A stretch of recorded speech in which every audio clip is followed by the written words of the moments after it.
আসসালামু আলাইকুম। সংবাদে আপনাদের সবাইকে স্বাগত জানাচ্ছি। আমি ফিরোজ তোহা। শুরুতেই সংবাদ শিরোনাম। বাংলাদেশের সর্বশেষ গুরুত্বপূর্ণ আপডেট সংবাদে আপনাকে স্বাগত। শুরুতেই সংবাদ শিরোনাম, পরে বিস্তারিত। প্রথমেই জানাবো আমাদের হাতে থাকা সর্বশেষ গুরুত্বপূর্ণ সবথেকে তাজা আপডেট সংবাদ। ডাকসু নির্বাচনে সেনাবাহিনীর হস্তক্ষেপ প্রশ্নই আসে না।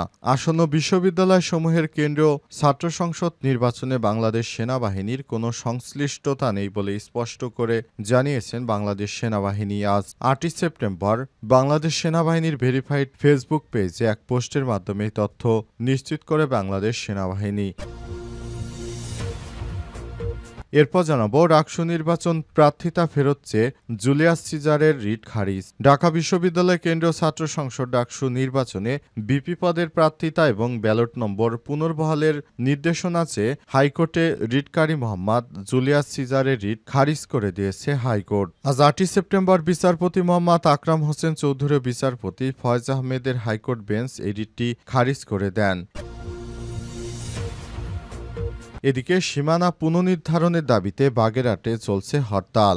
বাগেরহাটে 4টি সংসদীয় আসন বহাল রাখার দাবিতে সন্ধ্যা হরতাল পালিত হচ্ছে। হরতাল চলাকালে জেলা নির্বাচন কার্যালয়ের প্রধান ফটকে তালা দিয়েছে বিক্ষোভকারীরা। আজ সকাল থেকে বাগেরহাটে কিছু রিকশা চলাচল করলেও বেশিরভাগ যানবাহন চলাচল বন্ধ রয়েছে। দোকানপাটও খোলেনি। এর আগে সর্বদলীয় সম্মিলিত কমিটি হরতালের ডাক দেয়। এদিকে সাবেক সিনিয়র সচিব আবু আলম শহীদ খান গ্রেপ্তার। সাভার থানার মামলায় সাবেক সিনিয়র সচিব আবু আলম মোহাম্মদ শহীদ খানকে গ্রেপ্তার করেছে ঢাকা মহানগর গোয়েন্দা পুলিশ ডিবি। আজ 8 সেপ্টেম্বর রাজধানীর রমনা এলাকা থেকে তাকে গ্রেপ্তার করা হয়। ডিএমপির উপপুলিশ কমিশনার মোহাম্মদ তালেবুর রহমান গণমাধ্যমকে বিষয়টি নিশ্চিত করেন। উল্লেখ্য, আবু আলম শহীদ খান 1996 থেকে 2001 সালে আওয়ামী লীগ সরকারের প্রধানমন্ত্রী শেখ হাসিনার উপপ্রেস সচিব হিসেবে দায়িত্ব পালন করেছিলেন।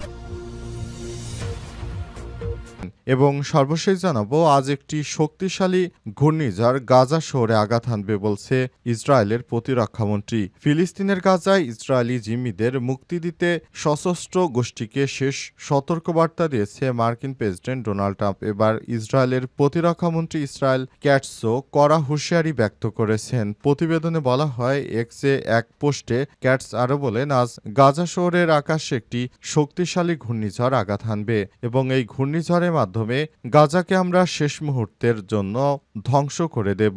প্রিয় দর্শক, এতক্ষণ শুনছিলেন সংবাদ শিরোনাম, এবারে বিস্তারিত। তবে তার আগে বন্ধুরা, অনুরোধ থাকবে সংবাদটিতে একটি লাইক দিন। এই চ্যানেলে আপনি নতুন হয়ে থাকলে আমাদের সংবাদটি দেখতে দেখতে চ্যানেলটি সাবস্ক্রাইব করে রাখুন। কমেন্ট করে বন্ধুরা আপনার মূল্যবান মতামত জানিয়ে দিন আপনি বিশ্বের কোন দেশ থেকে বা বাংলাদেশের কোন স্থান থেকে আমাদের সংবাদটি দেখছেন এবং শুনছেন। আর বন্ধুরা, এই সংবাদটি আপনার সোশ্যাল মিডিয়া ফেসবুকে শেয়ার করে বন্ধুদেরও দেখার সুযোগ করে দিন। এবারে বিস্তারিত।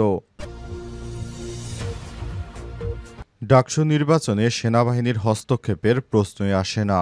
আসন্ন বিশ্ববিদ্যালয়সমূহের কেন্দ্রীয় ছাত্র সংসদ নির্বাচনে বাংলাদেশ সেনাবাহিনীর কোনো সংশ্লিষ্টতা নেই বলে স্পষ্ট জানিয়ে দিয়েছে বাংলাদেশ সেনাবাহিনী। আজ 9:51 বাংলাদেশ সেনাবাহিনীর ভেরিফাইড ফেসবুক পেজে এই পোস্টের মাধ্যমে বিষয়টি জানানো হয়। পোস্টটি হুবহু তুলে ধরা হলো। বিশ্ববিদ্যালয়সমূহের আসন্ন কেন্দ্রীয় ছাত্র সংসদ নির্বাচনে বাংলাদেশ সেনাবাহিনীর কোনো সংশ্লিষ্টতা নেই। বিশেষত ঢাকা বিশ্ববিদ্যালয় কেন্দ্রীয় ছাত্র সংসদ ডাকসু নির্বাচনে সেনাবাহিনীর হস্তক্ষেপের প্রশ্নই আসে না। এর আগেও সেনাবাহিনী কর্তৃক আনুষ্ঠানিক সংবাদ বিজ্ঞপ্তির মাধ্যমে বিষয়টি স্পষ্ট করা হয়। এরপরও একটি স্বার্থান্বেষী মহল উদ্দেশ্যপ্রণোদিতভাবে ক্রমাগত মিথ্যা ও ভিত্তিহীন গুজব ছড়িয়ে যাচ্ছে। এই ধরনের বিভ্রান্তিকর অপপ্রচার স্বাভাবিক স্থিতিশীলতা বিনষ্টের অপচেষ্টা মাত্র, যা সার্বিক নির্বাচনী পরিবেশকে ব্যাহত করতে পারে। বাংলাদেশ সেনাবাহিনী আশা করে দীর্ঘদিন ধরে অনুষ্ঠিত কেন্দ্রীয় ছাত্র সংসদ নির্বাচন যেন সুষ্ঠু ও গণতান্ত্রিক চর্চার মাধ্যমে সুশৃঙ্খল ও শান্তিপূর্ণভাবে সম্পন্ন হয় এবং আসন্ন জাতীয় সংসদ নির্বাচনের জন্য উদাহরণ সৃষ্টি করে। নির্বাচনে অংশগ্রহণকারী প্রার্থী, ভোটার এবং সংশ্লিষ্ট সবার প্রতি সেনাবাহিনী আন্তরিক শুভেচ্ছা রইল।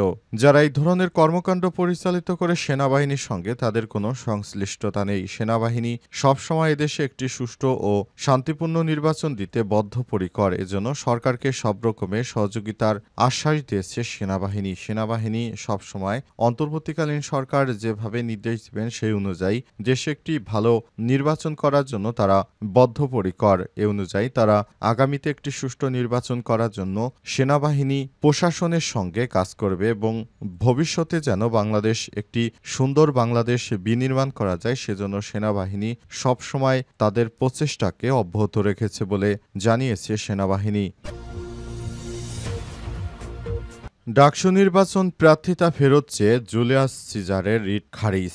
ঢাকা বিশ্ববিদ্যালয় কেন্দ্রীয় ছাত্র সংসদ ডাকসু নির্বাচনে ভিপি পদের প্রার্থিতা ও ব্যালট নম্বর পুনর্বহালের নির্দেশনা চেয়ে হাইকোর্টে রিটকারী মোহাম্মদ জুলিয়াস সিজারের রিট খারিজ করে দিয়েছে হাইকোর্ট আজ। বিচারপতি মোহাম্মদ আকরাম হোসেন চৌধুরী ও বিচারপতি ফয়েজ আহমেদের হাইকোর্ট বেঞ্চে রিটটি খারিজ করা হয়। এর আগে গত ২৭ আগস্ট চিফ রিটার্নিং কর্মকর্তাকে আইনি নোটিশ পাঠান জুলিয়াস সিজার তালুকদার। তাতে সাড়া না পেয়ে শেষ পর্যন্ত প্রার্থিতা ফিরে পেতে এবং নির্বাচনে অংশগ্রহণের সুযোগ নিশ্চিত করতে হাইকোর্টে রিট করেন তিনি। হাইকোর্টে জুলিয়াস সিজার আরও জানিয়েছেন তিনি উপস্থিত না থাকা সত্ত্বে তার যে রিটটি করা হয়েছিল সে রিটের ব্যাপারে এতদিন ধরে আদালত থেকে কোনো নির্দেশনা জারি করেনি। তবে আসন্ন নির্বাচন অনুষ্ঠিত হচ্ছে এবং এ বিষয়ে এখন আর রিটকারীর পক্ষে কোনো কিছু করা সম্ভব নয়। এ কারণে হাইকোর্টের পক্ষ থেকে রিটটিকে খারিজ করে দেওয়া হয়েছে। তিনি যদি অনেক দিন আগে রিটটি করতেন কিংবা পর্যাপ্ত সময় হাতে রেখে রিটটি করতেন তাহলে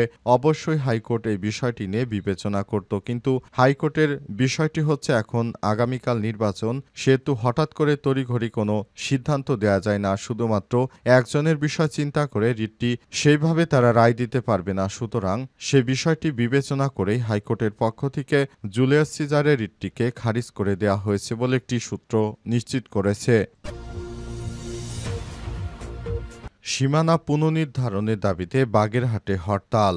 বাগেরহাটে ৪টি সংসদীয় আসন বহাল রাখার দাবিতে হরতাল পালিত হচ্ছে। হরতাল চলাকালে জেলা নির্বাচন কার্যালয়ের প্রধান ফটকে তালা দিয়েছে বিক্ষোভকারীরা। আজ সকাল থেকে বাগেরহাটের কিছু রিকশা চলাচল করলেও বেশিরভাগ যানবাহন চলাচল বন্ধ রয়েছে, দোকানপাটও খোলেনি। এর আগে সর্বদলীয় সম্মতি কমিটি হরতালের ডাক দেয় এবং সে অনুযায়ী সেখানে হরতাল পালিত হচ্ছে।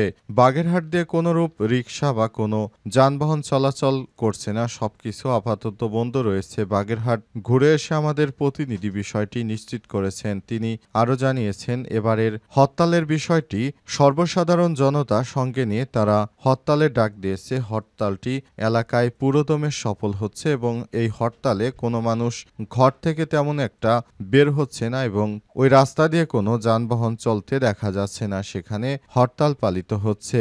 এই হরতালটি পালনের ফলে তারা তাদের আগের পুনর্বহালের দাবিতে ফিরে যেতে চায়, কিন্তু নির্বাচন কমিশন ইসি সচিবের পক্ষ থেকে গতকাল জানানো হয়েছে সরকার যে গেজেটভুক্ত করেছে বিষয়গুলো সেভাবেই থাকবে, এ বিষয়ে প্রশ্ন তোলার কোনো সুযোগ নাই। এরপরই বিক্ষোভে ফেটে পড়ে জেলার বাসিন্দারা। তারা আগের মতো তাদের ৪টি সংসদীয় আসন নির্ধারণের জন্য তারা এখনো হরতাল চালিয়ে যাচ্ছে এবং তারা চাইছে আগের মতো তারা সেভাবেই থাকতে চায়। তারা নতুন নির্বাচন কমিশন ইসি যে প্রস্তাব দিয়েছে সেটি তারা মানতে চাচ্ছে না।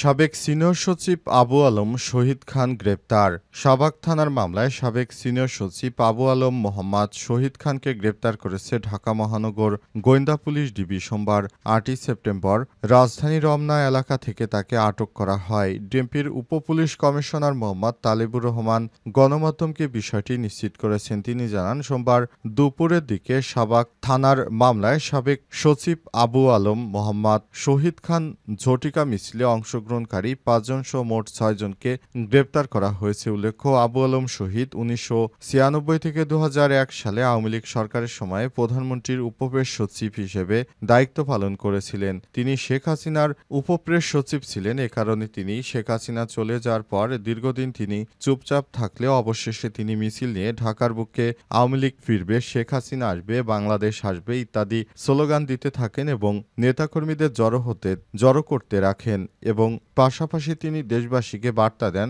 যেন সবাই ঘর থেকে বেরিয়ে আসে, শেখ হাসিনা যেন বাংলাদেশে ফিরতে পারে। এসব বিষয় নিয়ে তারা ঢাকায় মিছিল করে এবং বিক্ষোভ সমাবেশ করার ঘোষণা দেয়। এরপরই গোয়েন্দা সংস্থার কর্মকর্তারা অনেক দিনের প্রচেষ্টায় তাকে গ্রেপ্তার করেছে রাজধানীর ঢাকা থেকে। বর্তমানে তিনি পুলিশ হেফাজতে রয়েছেন। তাকে রিমান্ডে নেওয়ার জন্য পুলিশের পক্ষ থেকে আবেদন করা হবে।